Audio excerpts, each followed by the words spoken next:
ગુજરાત રાજ્યના અલગ અલગ જિલ્લાઓમાં જ્યારે લગ્ન પ્રસંગ હોય ત્યારે આ લગ્ન પ્રસંગમાં ચોરીને અંજામ આપનાર અને જે બેંકોની બહાર જે ગ્રાહકો નાણાંની લેવડ દેવડ કરી જ્યારે બહાર નીકળતા હતા ત્યારે તેમની નજર ચૂકવી આ રૂપિયા લઈ ફરાર થતી આ ગેંગ જે છે તે મધ્યપ્રદેશની હતી અને આખરે આજે પાટણ એલસીબી પોલીસ છે, આ એલસીબી પોલીસ વેશ પલટો કરી મધ્યપ્રદેશ પહોંચી અને આરોપીઓને દબચ્યા। કઈ રીતના આરોપીઓ સુધી પોલીસ પહોંચી તેની વિગતે વાત આ વિડીયોમાં કરવી છે। વૈષ્ણવજન તો તેને કહીએ જે પીડ પરાઈ જાનાને રે।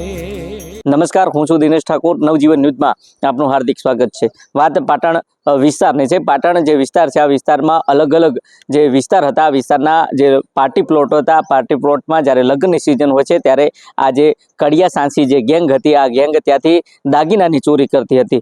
એટલું જ નહીં પરંતુ જે રાધનપુર હોય, સમી હોય, સિદ્ધપુર હોય, બનાસકાંઠાનું ડીસા હોય કે પછી અંબાજી હોય, આ જે વિસ્તાર હતા આ વિસ્તારમાં આ ચોરીને અંજામ આપ્યો હતો અને આ જે ગેંગ હતી છેલ્લા 11 વર્ષથી નાસ્તી ભરતી હતી।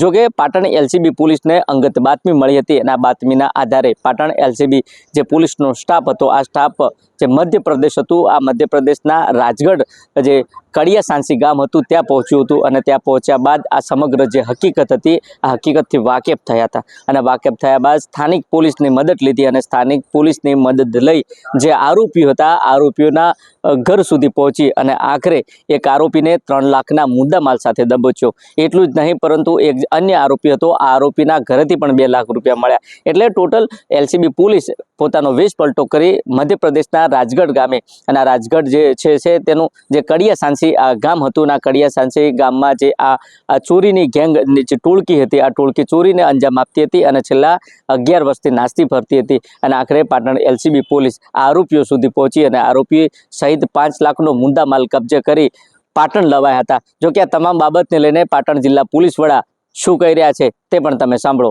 પાટણ જિલ્લામાં મિલકત સંબંધી જે ગુનાઓ થયા હતા અને જે લાંબા સમયથી ઉકેલાયા હતા એવા ગુનાઓ શોધી કાઢવા માટે એલસીબીની એક ટીમની રચના કરવામાં આવી હતી અને ટીમે હ્યુમન સોર્સ અને ટેકનિકલ જે અવેલેબલ ડેટા હતા એનો એનાલિસિસ કરી અને એવા કન્ક્લુઝન પર પહોંચેલા કે આ જે ગુનાઓ છે એ કડિયા સાંસી ગેંગે કરેલા છે અને એ ગેંગ રાજગઢ જિલ્લો મધ્યપ્રદેશના કડિયા સાંસી ગામની છે। એના આધારે એલસીબી ટીમ ત્યાં જવા રવાના થયેલી। એલસીબી ટીમના માણસોએ લગભગ 4 દિવસ ત્યાં રોકાઈ અને ત્યાંની ભૌગોલિક પરિસ્થિતિ અને આ આરોપીઓના ઘર, એમના આશ્રયસ્થાનો વગેરેને શોધીને અત્યારે હાલ એક આરોપી અરેસ્ટ કરેલો છે અને ટોટલ 6 ગુના આ કામે ડિટેક્ટ થયેલા છે। જે ગુનાઓ ડિટેક્ટ થયા છે એની વિગતો આ પ્રમાણે છે। 6 મહિના પહેલાં રાધનપુર બસ સ્ટેશન પાસે મોટરસાઇકલ પર એક થેલી લટકાવેલી હતી। એ થેલી ઉપર ચેકો મારી અને એમાંથી 3 લાખ રૂપિયા ચોરી કરેલી હતી। એ 3 લાખ રૂપિયા આ ગુનાના કામે સંપૂર્ણ રિકવર કરવામાં આવ્યા છે। 6 વર્ષ પહેલાં બાલાજી પાર્ટી પ્લોટ પાટણમાં લગ્ન પ્રસંગે દાગીના અને રોકડ રકમ ચોરી કરી ગયેલા હતા, એ પણ આ ગુનાના કામે શોધી કાઢવામાં આવેલા છે। 2 વર્ષ પહેલાં સિદ્ધપુર ખાતે એસબીઆઈ બેંક પાસેથી 1 લાખ રૂપિયા ચોરી થયેલા, એ 1 લાખ રૂપિયા આ ગુનાના કામે રિકવર કરવામાં આવ્યા છે। 5 મહિના પહેલાં હારીજ પાસે કિરાણા સ્ટોર પાસેથી 1 લાખ રૂપિયા આ લોકોએ ચોરી કર્યા હતા, એ પણ આ ગુનાના કામે 100% રિકવર કરવામાં આવ્યા છે। અન્ય 2 ગુના જેમાં ખોડાભા પાર્ટી પ્લોટ પાટણ ખાતે લગ્ન પ્રસંગમાંથી સોના ચાંદીના દાગીના ચોરી કરેલા હતા, એ ગુનો પણ ડિટેક્ટ થયો છે। 4 વર્ષ પહેલાં જે પાર્ટી પ્લોટમાંથી લગ્ન પ્રસંગમાંથી જે ચોરી થઈ હતી એ પણ એ ગુનો પણ ડિટેક્ટ થયો છે।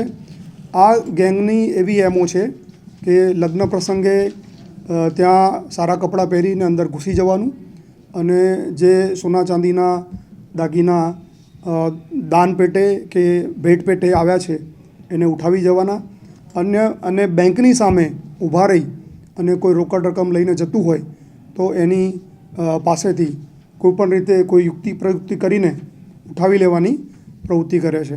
એટલે ટોટલ 6 ગુના ડિટેક્ટ થયા છે। 5 લાખ રૂપિયાની રિકવરી થઈ છે અને આ ગુનામાં અન્ય 3 આરોપી અરેસ્ટ કરવાના બાકી છે. જે આરોપી પકડાયો છે એની સામે ટોટલ 9 ગુના દાખલ થયેલા છે અને 3 ગુનામાં એ નાસ્તો ફરતો છે. તો એક આરોપી પકડાયો છે. એ ગેંગના અન્ય આરોપીઓને પકડવાના બાકી છે. આ કામે પોલીસે જે કામગીરી કરી છે એમાં એક મહિલા જે પાટણના ગુનામાં 11 વર્ષથી નાસ્તી ફરતી હતી અને બનાસકાંઠાના 2 ગુનામાં 11 વર્ષથી નાસ્તી ફરતી હતી, એણે પણ પોલીસે પકડી લીધી છે અને એ રીતે આ ગુનાઓ ડિટેક્ટ થયા છે. તમે જો તે પ્રકારે પાટણ જિલ્લા પોલીસ વડાએ કહ્યું કે જે ગુજરાત છે, આ ગુજરાતના અલગ અલગ જિલ્લાઓ હતા. આ જિલ્લાઓમાં આ ચોરી જે ટોળકી હતી આ ચોરીને અંજામ આપતી હતી, લગ્ન પ્રસંગમાં જતી હતી અને લગ્ન પ્રસંગમાં દાગીના સહિતની ચોરી કરતી હતી. એટલું જ નહીં પરંતુ જે બેન્કો હતી આ બેન્કોમાં આગળ અવર જવર કરતા જે ગ્રાહકો હતા, ગ્રાહકોની નજર ચૂકી મોટા પ્રમાણમાં ચોરીને અંજામ આપતી હતી અને આ ગેંગ છેલ્લા 11 વર્ષથી નાસ્તી ફરતી હતી. અને આખરે જે પાટણ એલસીબી પોલીસ છે, આ પાટણ એલસીબી પોલીસ મધ્યપ્રદેશ પહોંચી અને મધ્યપ્રદેશ પહોંચ્યા બાદ ત્યાં વેશ પલટો કર્યો. જે તમામ હકીકત હતી આ હકીકતને વાકેફ થઈ અને વાકેફ થઈ સ્થાનિક પોલીસની મદદથી જે 2 આરોપી છે, એક મહિલા છે અને એક પુરુષ છે, તેને 5 લાખના મુદ્દામાલ સાથે કબજે કરી છે. અને જે વધુમાં જે 3 આરોપીઓ છે આ 3 આરોપીઓને પકડવાના પાટણ એલસીબી પોલીસે ચક્રો ગતિમાન હાથ ધર્યા છે. એટલે કહી શકાય કે ક્યાંક ને ક્યાંક જ્યારે તમે ચોરીને અંજામ આપો છો ત્યારે જે પોલીસ ધારે તો તેને પાતાળમાંથી પણ શોધી કાઢે છે. એટલે કે પાટણ એલસીબી પોલીસના જે વિસ્તાર હતો આ વિસ્તારમાં 11 વર્ષ પહેલા આ રીતના અંજામ આપનાર જે ટોળકી હતી આ ટોળકીને 11 વર્ષ બાદ પાટણ એલસીબી પોલીસે કબજે કરી છે. દિનેશ ઠાકોર, નવજીવન ન્યૂઝ, પાટણ.